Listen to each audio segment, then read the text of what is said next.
할렐루야. 지난 시간 우리 고린도 후서 5장 7절 말씀을 통하여 믿음으로 행하라라는 제목으로 우리가 말씀을 나누고 있습니다.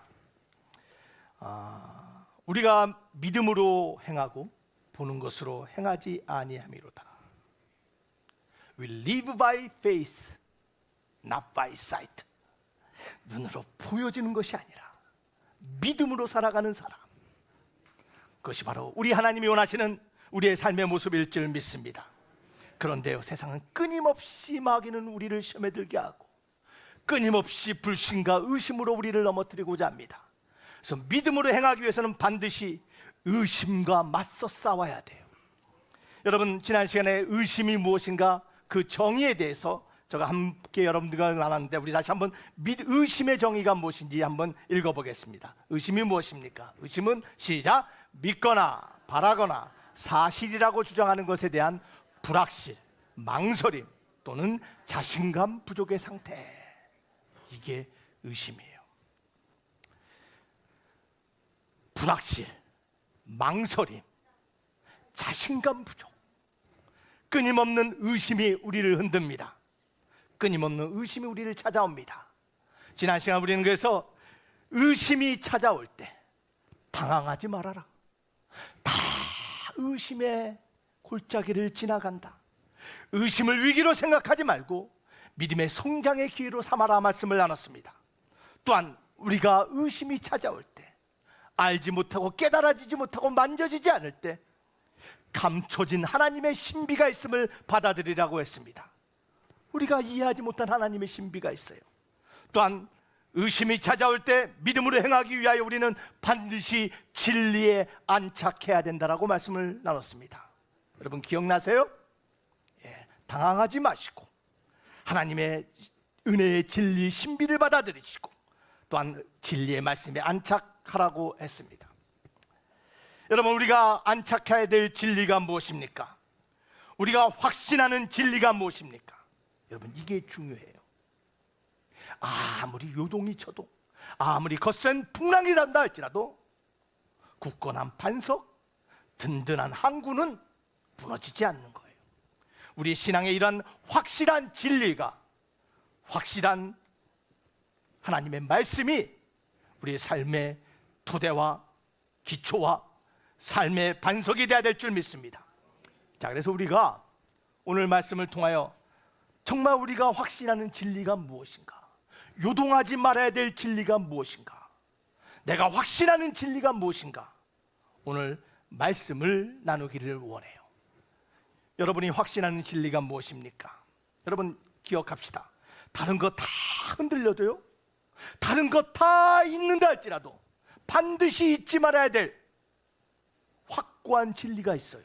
그것은 뭐냐면 우리 하나님, 살아계신 하나님. 여러분 그렇죠? 하나님 살아계세요, 안 계세요? 살아계시죠. 그 살아계신 하나님의 말씀이 뭐예요? 성경이에요. 여러분, 이 성경은 사람이 쓴 책이 아니라 하나님의 영감으로 기록된 하나님의 말씀임을 믿으시기를 바랍니다. 그게 흔들려서는 안 돼요. 또한 뭐가 우리의 신앙의 기초가 됩니까? 바로 독생자 예수 그리스도, 나사렛 예수가 우리 삶의 구세주가 되시고 우리의 주님이 되심을 여러분 확신하며 살아가야 될 줄 믿습니다. 이것이 흔들려서는 안 돼요. 무엇을 확신하는가? 여러분, 오늘 이 믿음의 진리의 확신이 다시 한번 세워지는 시간 되어야 될 줄 믿습니다. 여러분, 왜 신앙이, 진리가 확신되어야 되냐면요, 여러분 시편 14편 1절에 이렇게 말씀해요. 우리 다 함께 한번 읽어보겠습니다. 시작! 어리석은 자는 그 마음에 이르기를 하나님이 없다 하는도다. 그들은 부패하고 그 행실이 가증하니 선을 행하는 자가 없도다. 하나님이 없다라고 말하는 자들이 있어요. 하나님이 어디 있어? 보이지도 않고 만져지지도 않는 그 하나님. 하나님이 없으니 그 마음이 부패되고 악을 행하고 선을 잃어버리고 사는 사람들이 있어요. 이 사람이 어떠한 사람이라고요? 어리석은 사람이래요. 우리 성경은 우리로 하여금 어리석은 자가 되는 것이 아니라 믿음을 가지고 하나님을 찾는 자가 되라 하심을 믿으시기를 바랍니다. 그래서 히브리서 11장 6절 말씀이 우리의 말씀인 줄 믿습니다. 우리 다 함께 한번 읽어보겠습니다. 시작. 믿음이 없이는 하나님을 기쁘시게 하지 못하나니 하나님께 나아가는 자는 반드시 그가 계신 것과 또한 그가 자기를 찾는 자들에게 상 주신 이심을 믿어야 할지니라. 아멘. 우리가 확신하고 믿어야 될 것, 하나님이 계신 것, 또한 그 하나님을 찾고 부르짖는 자에게 응답하시고 상급 주시고 채워주시고 위로하시고 소망을 주시고 길을 열어주시고 치유하실 하나님, 그 하나님이 저와 여러분의 하나님이에요. 그 하나님을 확신하십니까? 여러분, 그 하나님을 확신하세요? 자, 그래서 오늘 정말 우리가 확신하는 진리에 대해서 오늘 말씀은 조금 깊게 주민하는 시간을 갖기를 원합니다. 뭐 하자고요? 주민, 좀 자세히 들어봐야 돼요. 자, 먼저 우리가 주민해야 될 것은 첫 번째로요, 그렇다면 우리가 확신하는 하나님, 그 어떻게 하나님의 존재를 우리가 알 수 있는가? 첫 번째 뭐라고요? 어떻게 하나님의 존재를 알 수 있는가? 여러분, 세상은 뭐라고 말해요? 하나님이 있다 없다 그래요. 세상은 없다 그래요. 하나님이 어디 있냐 그래요. 자, 그런데요, 기독교 변증학이란 게 있어요. 하나님의 우리의 신앙 말씀을 변증하는 변증학에서 몇 가지 우리에게 현명한 답을 줘요. 우리가 하나님의 존재를 말할 때 우리가 첫 번째로 원인과 결과를 말해요. 뭘 말한다고요? 원인과 결과. 여러분, 저와 여러분들이 서 있고 예배드리는 이 장소가 뭐였어요? 원래 교회였어요? 뭐였습니까? 상가고 체육관이고, 음악학원이었어요. 그런데 이게 지금 뭐가 됐어요? 교회가 돼서 하나님을 예배하는 예배처소가 되었어요. 여러분, 이게 어떻게 교회가 됐을까요?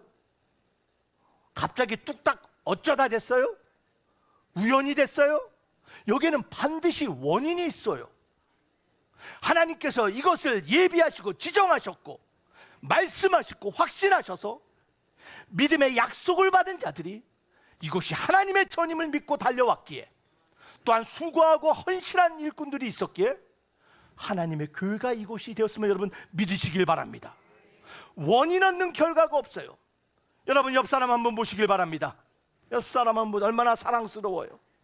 여러분, 저 사람이 우연히 생겼어요? 저 사람이 우리가 이 자리에 있는 반드시 원인이 있어요. 어떠한 원인이 있습니까? 어떠한 원인이에요? 여러분, 저를 좀 보세요. 여러분, 지금 이 자리에 우리가 있는데 우리가 어떻게 여기 있어요?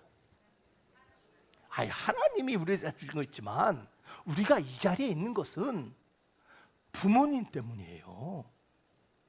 여러분, 부모 없이 이 자리에 있는 분 계십니까?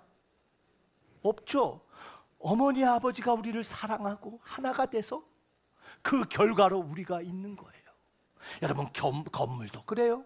인생도 그래요. 여러분, 천하만물도 그래요.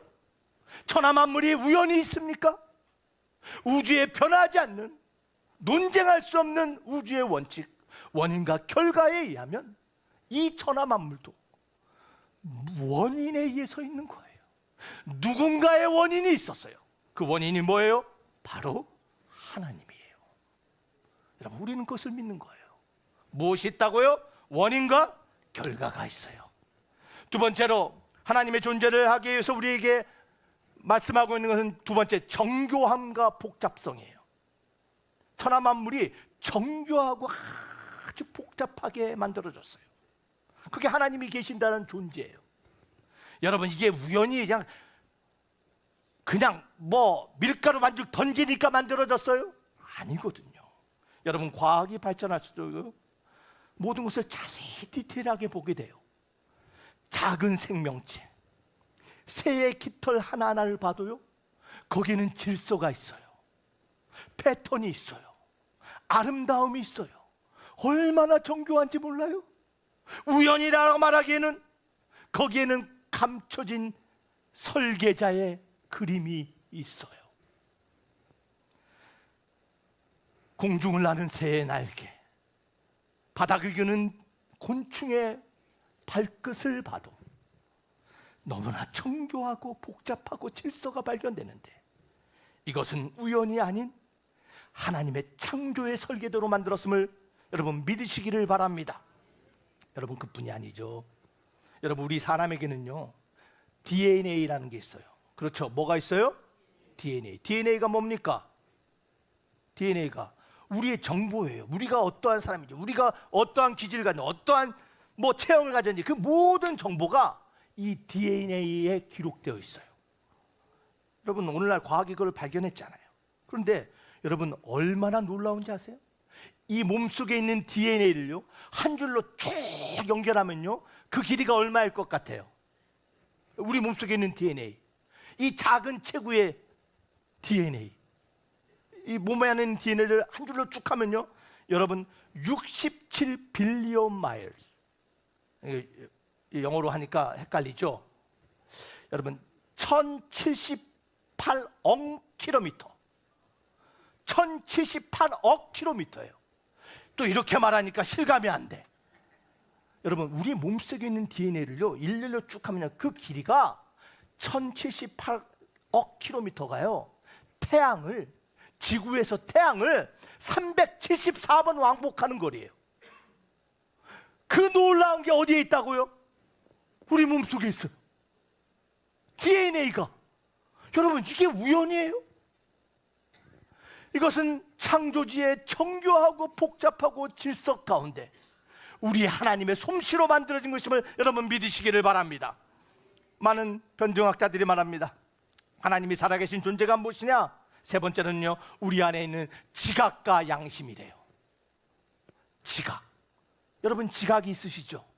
어떠한 지각이 있습니까? 삶의 의미를 찾는 지각이 있어요. 단순히 먹고 자고 하는 것이 아니라 왜 살아야 되는지, 왜 가족을 돌봐야 되는지, 왜 부모를 섬겨야 되는지, 우리 안에 그 지각이 있어요. 왜 꿈을 가져야 되는지, 삶의 의미가 무엇인지를 찾는 지각, 그게 우리 안에 있어요. 그뿐이 아닙니다. 선악을 아는 양심이 있어요. 도덕을 아는 양심이 있어요. 여러분, 그 선악을 아는 양심과 그 지각이 어디서 왔을까요? 그냥 살다 보니 학습된 걸까요? 사회생활 하다 보니 들어온 걸까요? 아니에요. 성경은요, 하나님께서는 우리로 하여금 진리와 선을 알 수 있도록 우리 안에 하나님의 성품을 심어주심을 여러분 믿으시기를 바랍니다. 지각과 양심이 있어요. 네 번째, 하나님의 존재를 알 수 있는 방법은요, 경외심이래요. 뭐라고요? 경외심. 경외심이 무엇입니까? 뭔가 신적 존재를 느끼는 거예요. 여러분, 역사가 기록된 역사, 모든 인류 가운데 발견되는 공통적인 게 있는데, 그게 뭐냐면 신에 대한 경외심이에요. 어느 민족, 어느 시대, 어느 나라에도 인간은 신에 대한 경외심을 가지고 있어요. 그게 어디서 왔을까요? 여러분, 인류학자, 사회학자, 세상은 말합니다.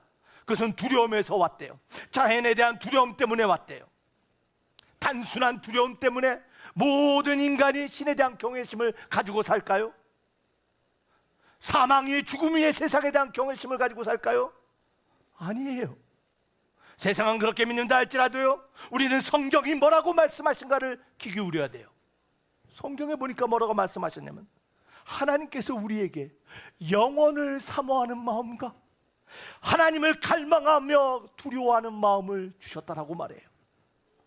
모든 사람 안에 있는 경외심, 하나님이 살아계신 증거예요. 마지막 다섯 번째가 굉장히 중요해요. 다섯 번째는 뭐냐면요, 인적 경험과 신적 경험, 이거를 신현이라 그래요. 사람이 하나님을 경험하는 거예요. 하나님이 역사 가운데 개입하시는 거예요. 여러분, 역사를 통해서 얼마나 많은 사람들이 하나님을 경험했는지 몰라요. 얼마나 많은 역사의 사건 속에 하나님이 개입했는지 몰라요. 사람의 이성으로 이루는 도저히 이해할 수 없는 사건들이 일어나요.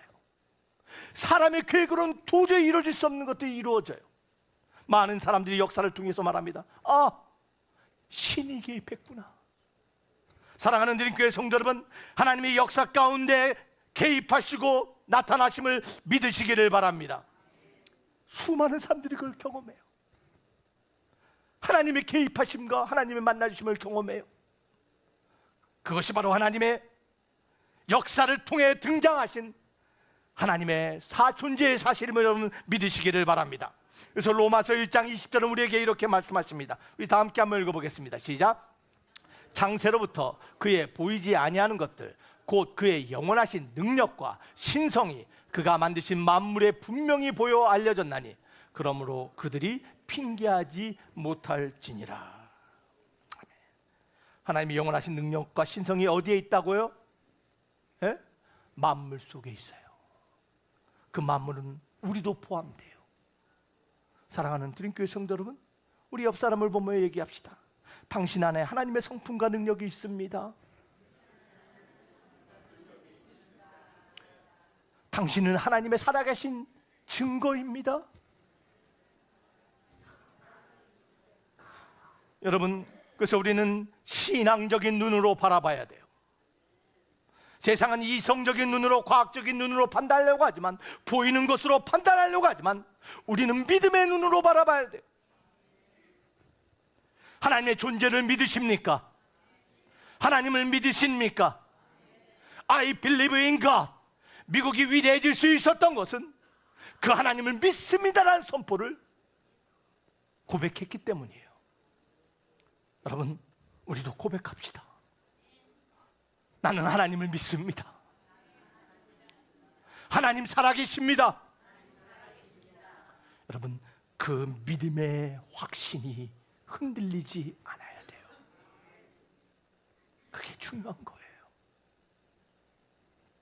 역사를 통하여 개입하시고 만나주셨던 하나님, 수많은 사건 중에서 살아계심을 드러내셨던 그 하나님, 그 하나님이 여러분의 인생과 여러분의 문제와 여러분의 고통과 눈물과 질곡 가운데 그 하나님이 경험되길 주 이름으로 축원합니다. 자, 그렇다면 우리가 이제 하나님의 살아계심에 대해서 확신해야 돼요. 두 번째, 우리가 하나님에 대해서 우리가 반드시 확신해야 될 것은 바로 성경을 신뢰해야 돼요. 여러분, 성경이 무엇입니까? 하나님의 말씀. 성경을 누가 줬어요? 예? 하나님이 성령의 영감으로 사람으로 쓰게 했어요. 하나님이 쓰신 게 아니에요. 잘 들으셔야 돼요. 뭐 성경이 모세 돌판에 그것처럼 하나님께서 쓴 게 아니라 성경은 하나님의 영감을 통하여 사람이 기록했어요. 자, 그런데 사람들이 왜, 에휴, 뭔 소리야, 그게 사람이 쓴 거지. 에? 아이고, 무슨 말도 안 되는 소리에. 여러분, 오늘날 성경을 하나님의 말씀으로 믿는 사람이 얼마나 될 것 같아요? 여러분, 한 20여 년 전에 미국에서 실제로 조사했잖아요. 목사님들에게 성경이 하나님의 말씀이라고 믿습니까? 라고 조사했어요. 하나님의 말씀이라고 믿습니다는 목사님 몇 프로일까요? 예? 여러분, 40%밖에 안 믿어. 미국에 있는 목사들이 60%가 아유, 사람이 쓴 거지 어떻게 하나님이 썼겠어요? 제가 여러분들에게 묻습니다. 여러분은 성경이 하나님의 말씀이라고 믿으십니까? 확신하십니까? 여러분, 이게 정말 중요해요. 왜냐하면 하나님은요, 살아계신 하나님은 우리와 소통하고 대화하고 만나기를 원하시는데, 하나님이 소통하시기 가장 좋아하는 것이 뭐냐면 바로 하나님의 말씀이에요. 이 하나님의 말씀을 믿지 않는다면 하나님과의 소통의 채널을 차단하는 거예요. 다시 한번 제가 여러분들에게 믿습니다. 성경이 살아계신 하나님의 말씀으로 확신하십니까? 아멘. 여러분들, 요한복음 5장 39절에 보면 이런 말씀이 있어요. 요한복음 5장 39절에 말씀이 너희 속에 거하지 아니하니 이는 그가 보내신 이를 받아들이지 않는다라고 말합니다. 예수님을 믿지 아니하고 하나님을 믿지 않는 이유가 뭐냐면 그 안에 뭐가 없다고요? 하나님의 말씀이 없기 때문이에요. 사랑하는 드림교회 성도 여러분, 여러분 안에 살아계신 하나님의 말씀이 가득하길 주 이름으로 축원합니다. 자, 그렇다면 우리가 성경은 하나님의 말씀이라고 확신하는데 그 증거, 우리가 내세울 수 있는, 우리가 말할 수 있는 증거가 무엇일까? 여러분, 몇 가지가 있어요. 첫 번째는요, 사본이에요. 사본. 자, 우리가 좀 줌인해서 들어가겠습니다. 자세히 들어갈게요. 여러분, 사본은 뭐냐면 원본이 있고, 원본을 뭐예요? 복사본이에요. 오늘날은 뭐가 복사해요? 예? 복사기가 복사하죠. 오늘날은요, 딱 넣기만 하면 촥 나와요. 옛날에는 어떻게 했을까요? 인쇄기가 나오기 전에는 직접 사람이 손으로 썼어요. 그걸 뭐라 그러냐면 필사본이라 그래요. 여러분, 이제 역사적으로 사람들이 가장 서구 문명이 자랑하는 책들이 있어요. 일리아드라는 서구의 그리스 문서가 있어요. 이 문학인데 이 일리아드를 가장 위대한 문학이라고 하는데, 이 일리아드의 원본을 손으로 기록한 사본이 있는데 그 사본이 몇 개냐면 643개예요. 엄청 많은 거죠. BC 600년 전에 기록한 그 사본을 300~400년이 지난 후에 사본을 만들었는데 그게 600여 개가 있어요. 여러분, 영국이 자랑하는 문호 셰익스피어의 원본을 손으로 기록한 사본들이 남아있어요. 그래서 뭐냐면 400개나 남아있어. 여러분, 사본이 많다는 것은 그만큼 그 문학이 뛰어나고 그 주장이 사실로 믿어진다는 거예요. 그죠? 훌륭하니까 사본을 만드는 거예요. 여러분, 그래서 성경의 사본은 몇 개인지 아세요? 여러분, 구약은요 1000개가 넘는 것뿐만 아니라 신약은 5800개가 넘어요. 사람이 쓴 사본이. 그뿐 아니라 부분적으로 기록했던 파피러스라는 게 있는데, 종이가 없으니까 파피러스에 부분적으로 기록했는데 그 파피러스 성경 조각은 24,000개가 넘어요. 비교할 수 없을 정도로 수많은 사본들이 존재해요. 아니, 사본이 많다고 그게 답니까? 여러분, 그런데 놀라운 게 있어요. 사본은 누가 써요? 누가 써요? 사람이 써요? 사람이 써요. 성경에 보면요, 구약의 말씀을 서기관들이 기록하거든요. 서기관이 사본을 쓰는 사람들이에요. 사람이 쓰면 실수가 있을까요? 없을까요? 실수가 있죠.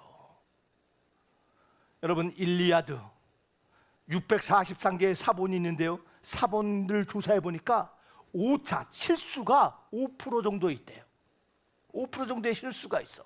그래서 문장이 잘 이해가 안 되고 문맥이 이상하고 조금 이상한 느낌의 잘못 기록된 사본들이 있어요. 성경은 있을까요? 없을까요? 사본에 성경도 있어요.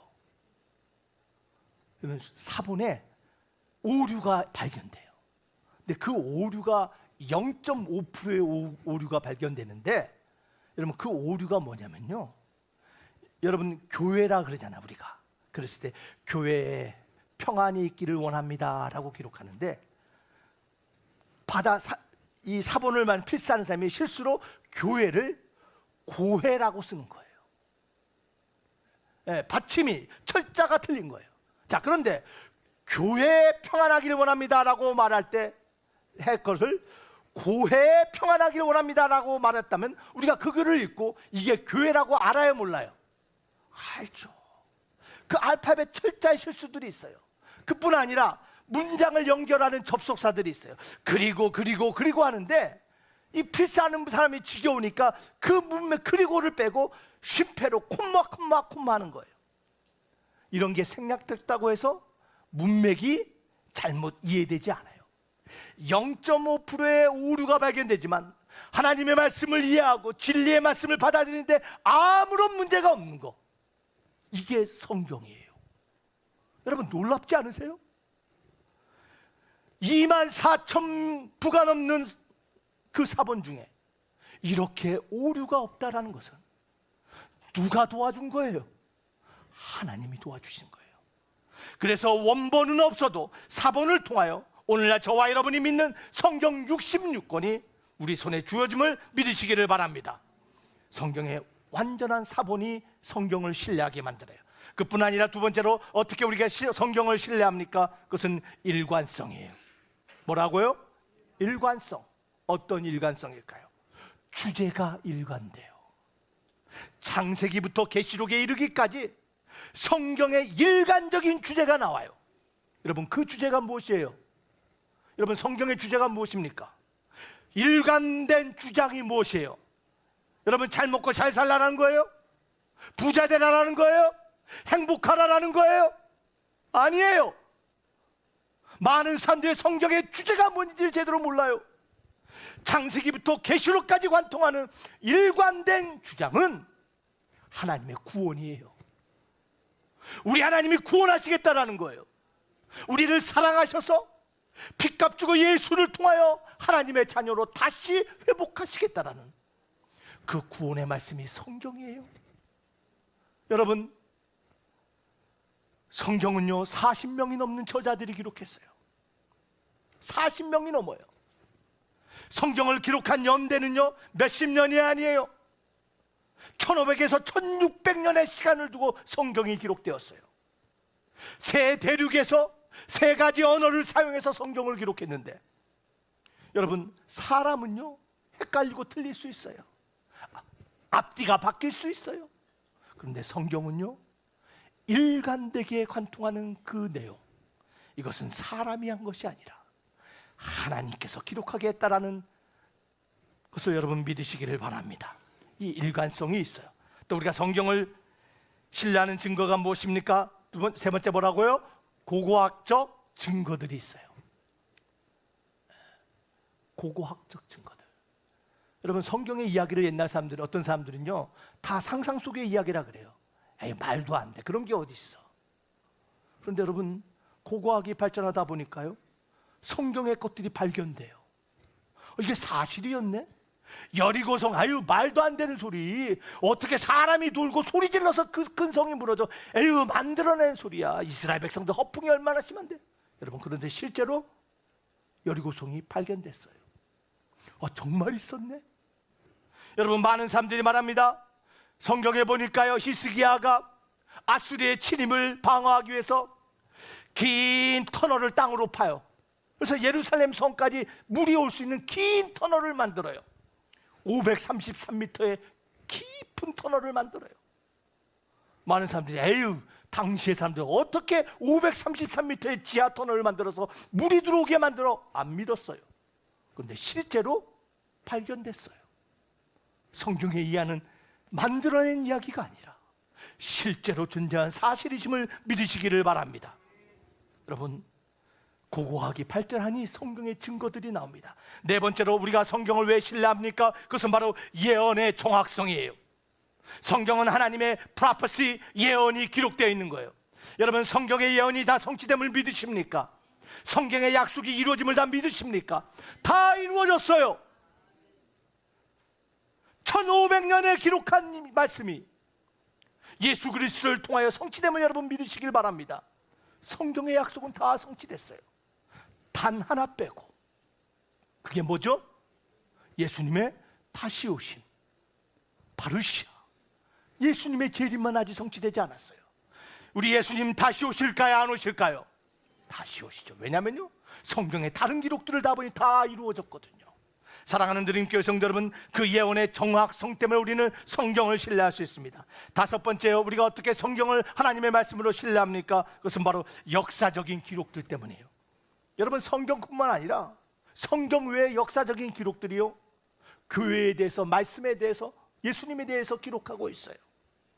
여러분, 타키투스라는 로마 역사가는요 예수님이 누군가에 대해서 로마 황제에 기록했어요. 저들이 믿고 읽는 성경이 무엇인가에 대해서 로마 황제에게 보고했어요. 여러분, 유대인 역사학자 요세푸스도 마찬가지예요. 플리니우스라는 학자도 마찬가지예요. 어떻게 저 기독교인들을, 교회를 대처해야 될지 역사적인 사실의 기록들을 남겼어요. 여러분, 그뿐이 아닙니다. 많은 사람들이 예수님이 빌라도에게 재판받은 것을 여러분 거짓이고 만드는 얘기라고 하는데, 실제로 빌라도의 비문을 통하여 예수 그리스도의 재판의 이야기가 발견되었어요.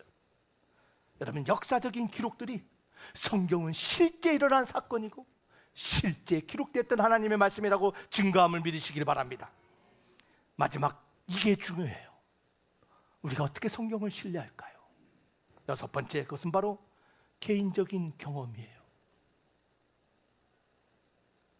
성경의 말씀은 살아있는 말씀이에요. 성경의 말씀을 읽다가, 성경의 말씀을 듣다가 수많은 사람들이 성경의 능력과 위로를 경험함을 여러분 믿으시기를 바랍니다. 말씀 가운데 하나님의 기적을 경험했어요. 수많은 그리스도인들이 개인적인 경험을 통하여 하나님의 말씀이 살아있음을 간증하고 있어요. 여러분, 제가 여러분들에게 묻습니다. 하나님의 말씀이 여러분의 삶에 경험되십니까?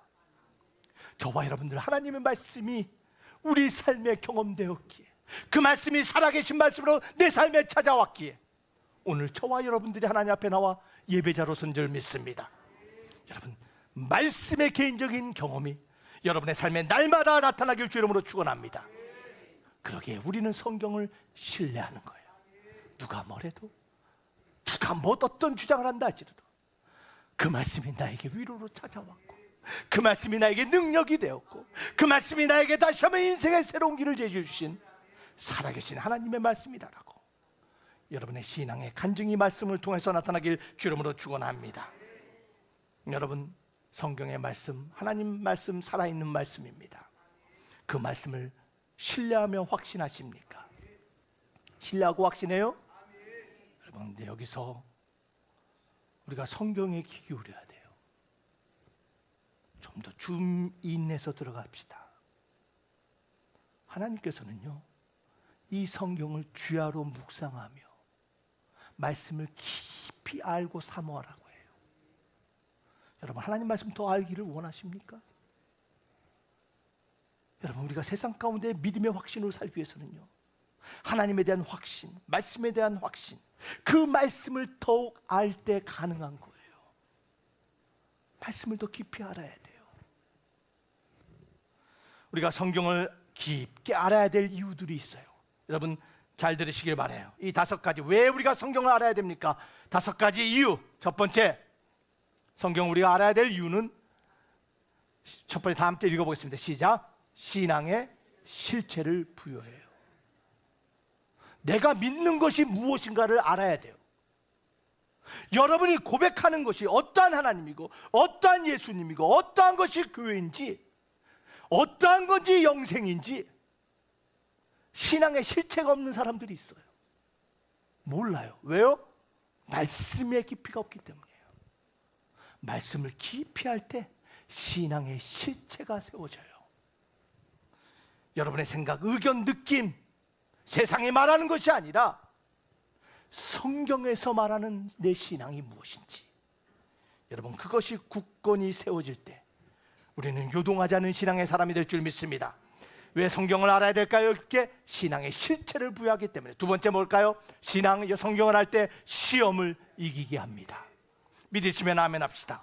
여러분, 삶 가운데 찾아오는 시험과 두려움과 염려를 말씀으로 이기신 분들 아멘 합시다.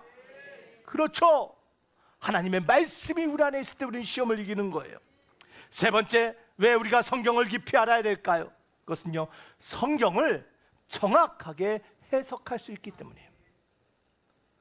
내 생각, 내 판단으로 되는 것이 아니라 성경에서 말하는 진리가 무엇인지, 성경에서 말하는 삼위일체가 무엇인지, 성경에서 말하는 교회론이 무엇인지, 성경에서 말하는 영생이 무엇인지, 여러분, 이런 것들을 성경을 정확히 이해하려면요, 정확히 해석하려면 성경을 더 깊이 알아야 돼요. 네 번째, 왜 우리가 성경을 알아야 됩니까? 그것은 오류를 감지하고 거짓을 분별케 하기 때문이에요. 오늘날 얼마나 거짓 가르침이 많은지 몰라요? 얼마나 성경을 내 중심적으로 해석하는 사람들이 많은지 몰라요? 영적으로 선다라는 것은 말씀으로 분별하는 거예요. 여러분들, 잘못된 가르침을 가지고 접근한 사람들이 너무나 많아요. 우리가 성경을 깊이 알 때 그 사람들이 무엇이 잘못되었는지, 성경의 진리가 무엇인지 여러분 담대히 분별할 수 있는 영적 안테나가 민감해지기 위하여 우리는 말씀을 깊게 알아야 될 줄 믿습니다. 말씀을 깊게 알 때 오류를 감지하고 거짓을 분별합니다. 다섯 번째, 왜 우리가 성경을 알아야 될까요? 함께 한번 읽어보겠습니다. 시작. 매일의 발걸음에 자신감을 주는 거예요. 성경을 할 때 담대해지는 거예요. 하나님의 말씀이 살아 나에게 찾아올 때, 그 하나님의 말씀이 내 삶에 경험될 때 우리는 자신감을 가져요. 여러분, 얼마나 세상이 험난합니까? 어렵죠? 나이가 들수록 육신은 약해집니다. 일은 뜻대로 되지 않습니다. 원치 않은 상황이 벌어집니다. 주저합니다. 두려워합니다. 염려합니다. 매일매일 우리는 두려움과 염려와 의심과 싸우는데, 우리에게 용기와 자신감을 주는 것 하나님의 말씀이에요. 내가 너와 함께하리라. 물 가운데 불 가운데 지난다 할지라도 내가 너와 함께하고 너를 상하지 아니하게 하고 너로 하여금 나의 살아계심을 증명하실 그 하나님, 그 하나님의 말씀이 우리 삶에 자신감을 주심을 믿으시기를 바랍니다. 그렇기 때문에 성경을 더욱더 알아야 돼요. 성경을 확신하며 그 성경 말씀이 우리 삶에 개입하기 위하여, 그 성경 말씀으로 신앙의 실체와 시험을 이기고 명확하게 해석하며 오류를 거짓을 분별하고 매일매일 삶 가운데 말씀으로 자신감 있게 살아가는 저와 여러분 되길 주의 이름으로 축원합니다. 말씀을 맺길 원합니다. 오늘 말씀을 좀 우리가 확신하는 것이 무엇인지 우리가 깊게 주민에서 들어가 봤어요. 자세히 봤어요. 우리가 확신해야 될 것, 우리 하나님 살아계신 하나님이세요. 하나님을 믿습니까? 확신합시다. 하나님의 말씀이 살아계신 하나님의 말씀임을 성경을 믿습니까? 여러분, 정말 그것을 믿어야 돼요. 여러분, 야베스의 기도를 쓴 브루스 윌킨슨, 제가 얼마 전에 이 이야기를 수요일 날 했던 것 같아요. 이 브루스 윌킨슨이 구약 성경에는 새 믿음의 3세대가 있대요. 믿음의 3세대. 첫 번째 세대는 하나님을 직접 만나고 하나님의 말씀에 순종하는 사람, 그게 믿음의 1세대 사람이 있대요. 아브라함, 모세, 여호수아 같은 사람들. 믿음의 2세대가 있는데 하나님을 직접 만나보지 못했어요. 그냥 하나님을 들었어요. 제대로 알지 못하면 하나님을 듣고 이성적으로 이해하는 사람. 하나님을 알고 믿는 것 같지만 상황과 문제에 따라 달라지는 신앙, 이게 2세대 신앙이래요. 하나님이 축복해서 잘 된 것 같으면 주님 살아계신 것 같고, 내 뜻대로 되는 것 같으면 아이고 은혜 받은 것 같지만, 조금만 상황이 틀어지고 조금만 뜻대로 되지 않으면 다시 애굽으로 돌아가고자 하는, 세상으로 돌아가고자 하는 사람들, 그게 2세대 사람들이래요. 근데 2세대 말고 3세대가 있대요. 이 3세대는요, 하나님을 제대로 알지 못하는 사람들, 이스라엘 백성들, 자기 소견대로 살았어요. 하나님을 모르는 사람들이 있다라는 거예요. 그러면서 뭐라고 말하냐면, 아무리 믿음의 가정 1대, 2대, 3대가 된다 할지라도 2대, 3대가 돼서는 안 된다. 1세대의 신앙이 되어야 된다. 1세대의 신앙이 돼야지만 하나님을 경험하고 하나님의 말씀을 붙잡고 하나님의 약속을 성취하는 사람이 된다. 당신은 믿음의 1세대입니까? 아니면 2세대, 3세대입니까? 사랑하는 드림교회 성도 여러분, 믿음의 1세대 되시길 주 이름으로 축원합니다. 하나님, 살아계신 하나님을 경험하고 그 살아계신 하나님의 말씀 붙잡고 그 말씀의 능력과 역사를 우리의 삶 가운데 날마다 경험하며 믿음으로 행하여 Live by faith, 믿음으로 하나님의 살아계심을 증거하며 믿음으로 여러분의 삶의 약속들을 성취해 살아가는, 이루어가는 믿음의 1세대 드림교회 되시기를 주 이름으로 축원합니다. 기도하시겠습니다. 아버지 하나님, 감사합니다. 오늘도 말씀하시고 우리 모두 하나님이 사용하시고 축복하시고 칭찬하실 믿음의 1세대 되게 하시니 감사합니다. 살아계신 하나님 만나게 하시고 살아계신 하나님 말씀의 능력, 약속 성취하며 살아가는 우리 모두 되게 하여 주시옵소서. 믿사옵고 예수님 이름으로 기도합니다. 아멘.